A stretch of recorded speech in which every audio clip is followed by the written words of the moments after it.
Today we're tackling a topic that's as complex as it is controversial: Antifa in Canada. From street protests to heated online debates, Antifa has sparked intense discussion, often fueled by the shadow of U.S. influence. Our data point of the week is 50% of the conversation during the week of September 15th about Antifa. Lots of language like violence and terrorism. Now, this, of course, is stemming from President Trump, who has designated Antifa as a terrorist organization, and there are calls to do the same in Canada. But is that what we want here? And what is the perception of Antifa and the protesters in Canada? That's what we're going to cover today, and lots more on this episode of the Spin Nation podcast. So, Emmanuel, here we are. It's our second week in Port Hope. How have you been doing? Well, it's been a busy week. We've had injuries in our team, and that means we've taken a different approach to handling the various duties around the house. Yes, I have to give you full marks for being a nursemaid. I don't know if people can see my crutch in the background, but I had an unfortunate run-in with a branch or a stump of a branch on a log. And I slipped while I was walking the dogs. And when I put my foot down to catch myself, a branch went clean through the sole of my shoe and straight through my entire foot, coming out the top. I do not recommend it. It hurts as much as you think it will. Well, you're the first person that I know that has been fully impaled. It is not the claim to fame that I am hoping for, but it's a week ago. I can at least hobble around on a crutch. So we're headed in the right direction, but definitely not the best week that I've ever had. Well, sticks happen. Sticks did happen. So today we are covering a hot topic, Antifa. This was not super high on the radar for most people, but Donald Trump, he has designated them as of last week. It's the week of September 15th. As a terrorist organization in the US. And so everybody has been talking about it. And our business question today is, what is that perception of Antifa in Canada? And maybe we can expand this to some of the left-wing protesters overall. We'll hash this out, Emmanuel, as we get into it. And ultimately, do we think that the Canadian government could follow suit and designate them a domestic terrorist organization here in Canada? So, Emmanuel, where do you think we should start? Because this is, we always cover heavy topics here, but this one in particular, maybe one of our more controversial ones. Well, I think this is a good one for our show because Antifa really means very different things depending on who you talk to. Obviously, if you talk to the Trump administration, it is a recognized terrorist organization, according to that executive order signed last week. But if you talk to the other side of the spectrum, Antifa is maybe a label for certain organizations might support or not. So it is a much more diffuse concept, perhaps akin to women's rights or LGBT rights, something like that. So the idea is just anti-fascist. So not a strong organization, not a centralized organization, but just something common goal that various organizations might subscribe to. And the two sides are trying to spin it each their different way. And that's why it's a good conversation for us on Spin Nation. Now, you and I actually do have a bit of a differing perception of what is Antifa, because I have a clear image in my head. So the image in my head are protesters with masks over their face, tend to be in darker clothes, but definitely masks over their face. And my impression is also that there is an element of violence probably to the way that they're going to protest. So it's going to be anti-government, it's going to be anti-police, and then there's a risk of property damage that's going to go along with it. So I have that clear visual in my head. But you don't have that, if I understand correctly. I don't have that perception. I get the sense that Antifa is sort of just a word to regroup certain efforts at some point. And so there's no clear association necessarily with any specific group of people or individuals. I think protests, whether they're from the left or from the right or from a neutral perspective, like for example in Quebec, we often have student protests about the increase of the fees to get into university. So that's not necessarily aligned with any particular leaning. Well, all of these protests deal with the issue that some of the protesters are more extreme, and sometimes groups like the anarchists join these protests without being endorsed or even in fact with the protest organizers often being against their participation. And I think this is a little bit what's happening here. The Trump administration is trying to tar the larger protesting organization and associate them with a brand that in the past, I think, particularly on the right side of the political spectrum, has been associated with violence. But I don't see any direct connection, at least in my experience, where a group called Antifa organized around that and specifically advocated for violence. Right. So, because Antifa is just short for anti-fascist. So, theoretically, if you are against fascism, then you could subscribe and be considered Antifa. That's right.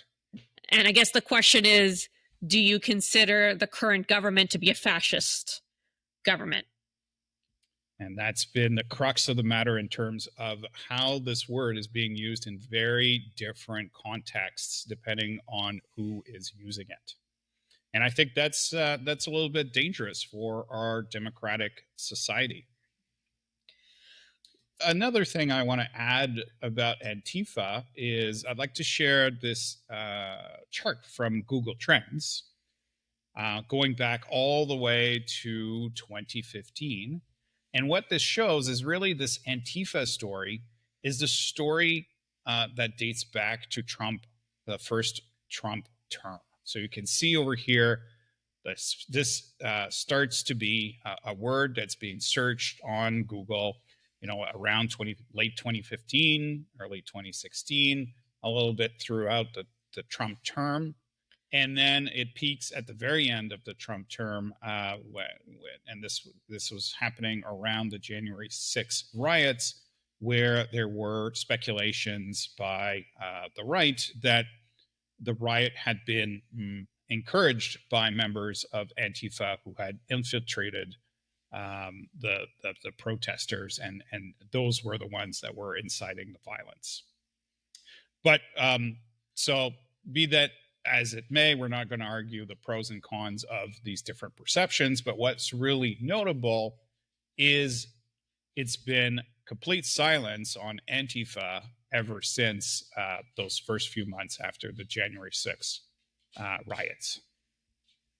And it's only in the last week that it's resurfaced with Trump making this executive order categorizing Antifa as a terrorist organization. So this is really not, at this time, this is not today's story. This is a story from 4 years ago. But brought to the present day by Trump. So again, this an example of the US influence in Canada. And I looked specifically in Canada over the past year about mentions of Antifa across news and across a bunch of different social media sites. So I'm sharing this now as well. So let me walk through for people who are listening. But as you said, it's a very tiny, not many mentions. If we're looking back 1 year or so, September last year, there's a little bit of a jump up, and that was directly connected with the Christian Sean Voigt. I don't know if that's how you pronounce his last name, but if people recall, over the summer, he was doing a tour of Canada, and there was a lot of controversy around him performing in a number of Canadian cities. I think most Canadian cities did not allow him to perform. He's quite controversial in his views. But there was a point where he did try to perform in a church, and there were protesters and there was some violence. And I believe he was bringing up saying, well, this is Antifa as being violent. So we do see that pop a little bit in the summer. But of course, then of last week, suddenly there's thousands of mentions, tens of thousands of mentions of Antifa. Now, I wanted to look at it, and maybe this is what's colored my view, but the associations of Antifa with language such as violence, terrorism, harm, damage, that is going back 50% of it. So going back to our data point of the week, half of the conversation about Antifa is referencing this negative language and violent language. That's very significant, and definitely a sign that this is a conversation that's being influenced by what's happening in the United States right now. Now, I did look because, as we were discussing, not everybody has that perception of Antifa. So then there are other language around like anti-fascism, right? So this is like anti-hate, it's pro-immigration, it's anti-racist, tiny little bit. And then just around the ideology about being anti-fascist. So I see it there, but it's such a tiny percentage relative to the counter wave and the counter narrative around it being violent that for sure this violent view is what's dominating the airways, let's say. Now, in this view I don't have TikTok, but I did go into TikTok and look myself. What I found interesting is two things. Number one is the sympathizers. So the Antifa sympathizers, they really are hammering home the point, and they're reacting directly to Trump's executive order, is that Antifa is just an ideology. It's not there's no headquarters, there's no organization, there's no membership. It's just, if anyone considers themselves anti-fascist, then they could be called a member of Antifa. So that was the counterpoint that was being pushed aggressively on TikTok. But I say those are sympathizers because I have a feeling that people who are really participating in the protests, who are physically going there, who might be participating in what could be quote unquote deemed and pointed to and say that's Antifa, which is my view of people standing there at a protest with a mask on their face. They're not on any of the socials, public socials, talking about what they do. Like, those conversations are happening in other private channels. Well, I would argue here that, there's no such thing as an Antifa organization. At best, it's a sort of an ideology. So you can't be a member of Antifa. You can't really be part of that group in terms of being a member. So I don't know that there's anyone defending Antifa per se, except for explaining what the word means in their head, because there's no Antifa organization to defend. So I'm not sure how that works. Well, it does leave the door open for the anti-Antifa crowd to frame who they are and what they do. So just the interest of moving on. So what we're seeing so far, going back to our question, is could Antifa be designated a terrorist organization in Canada? Is that perception there to enable that endpoint? There's definitely that perception is existing. Let's look at it from a regional breakdown. So, Emmanuel, I'm going to put up this chart. If you want to cover, what does it look like? Is there real distinctions in the way this is being framed in different parts of the country that's relevant?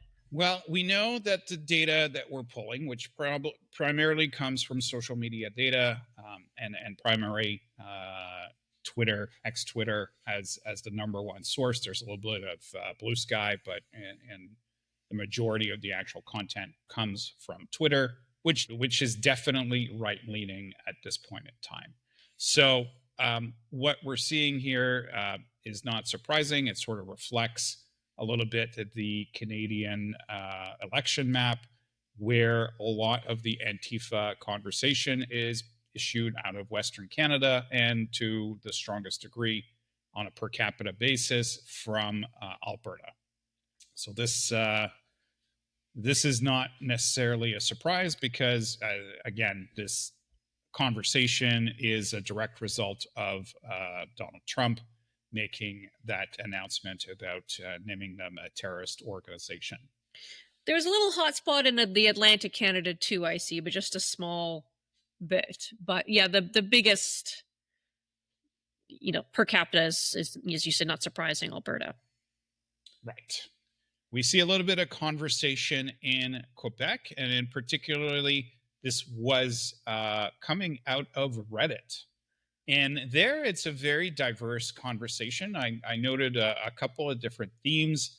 There was a conversation in the context of the October crisis. So for those who perhaps are not familiar with that, in 1970, there was a separatist organization that was literally a terrorist organization. They hijacked a plane. They robbed banks. There was many explosions throughout the decade, and eventually it led to assassinations of a Quebec minister. But what happened is the government instituted the War Measures Act in response to this, and the War Measures Act actually eliminates or reduces the Canadian Bill of Rights. So that was seen at the time, and still is part of the conversation, as a fascist behavior from the state.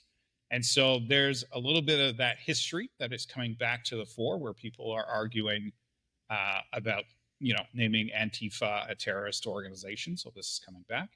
There's also another brewing controversy with the We Quebec party and some of their opponents. So there's right now some differences of opinion as to whether We Quebec is a left-leaning organization, and whether or not it will collaborate with more right-leaning members of that same separatist movement.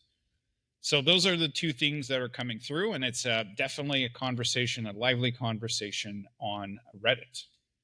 I think this is the first time I've seen French dominate the language profile on Reddit for a topic. So it was, almost 3/4 of all the mentions and posts on Reddit about Antifa were in French, which is startling. I've never seen that before.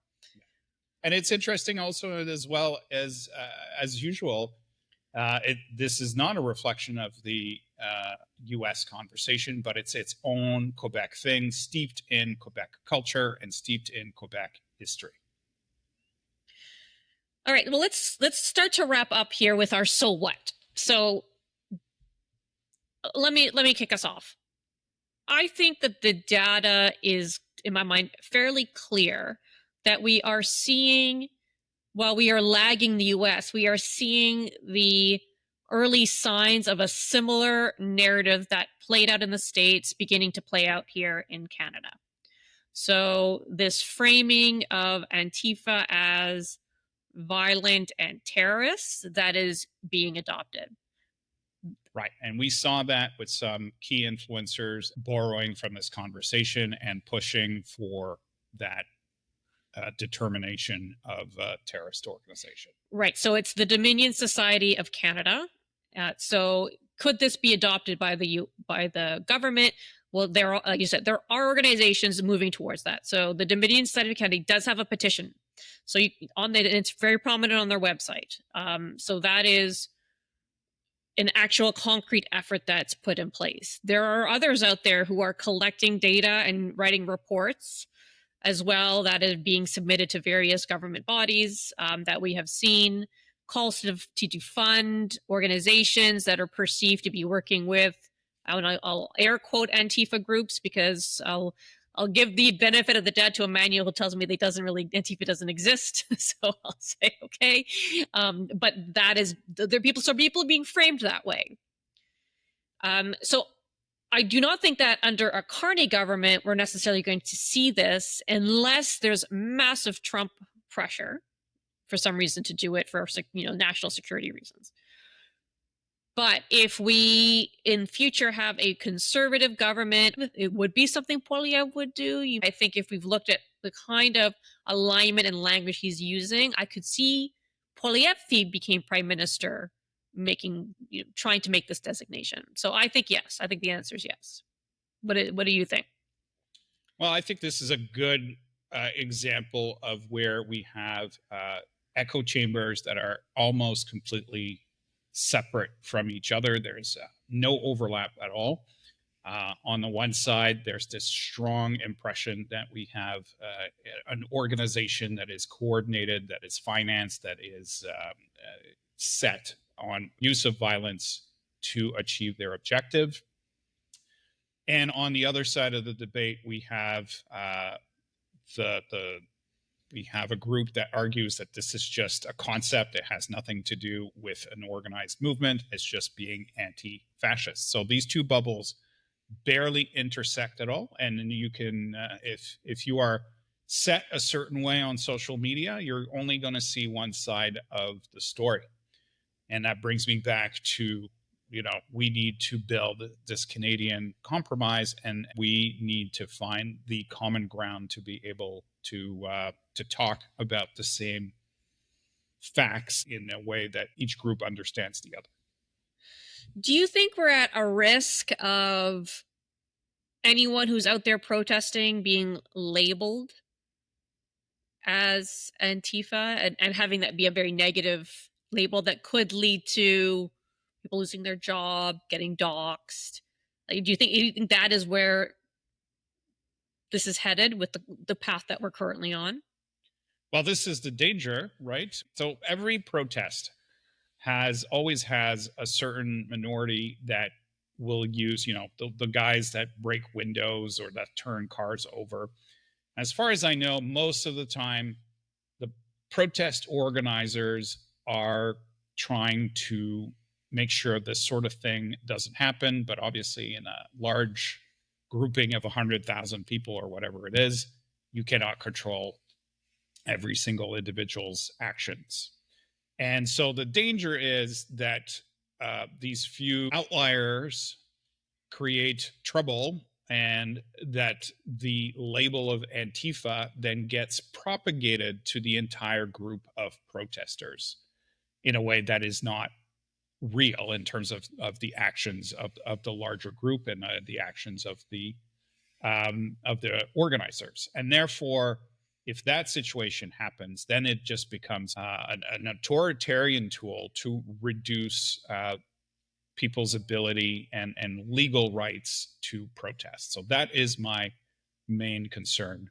And whether this is used, on the left right now, the danger is it could be used on the right later on. So this is where we need to be careful before using some of these labels, especially in a case like this, where I would argue I probably sit on the side where I don't think it's an organization per se, and it's more of a label. So my primary concern in all of this is that we have legal rights to protest and to make our opinions known, and we shouldn't be using some of these machinations to remove these rights from the protesters. All right. So as long as they follow the rules, of course. Yeah. So sound words from Emmanuel today as we wrap up. So hopefully, if you haven't already, please subscribe, share, comment, like. Your support is very important to us, so we can continue doing this research and sharing it with you. Hopefully next week I will be walking without support, but in the interim, I say watch where you step. That is my advice to everybody. And we will see you all next time. Until next time.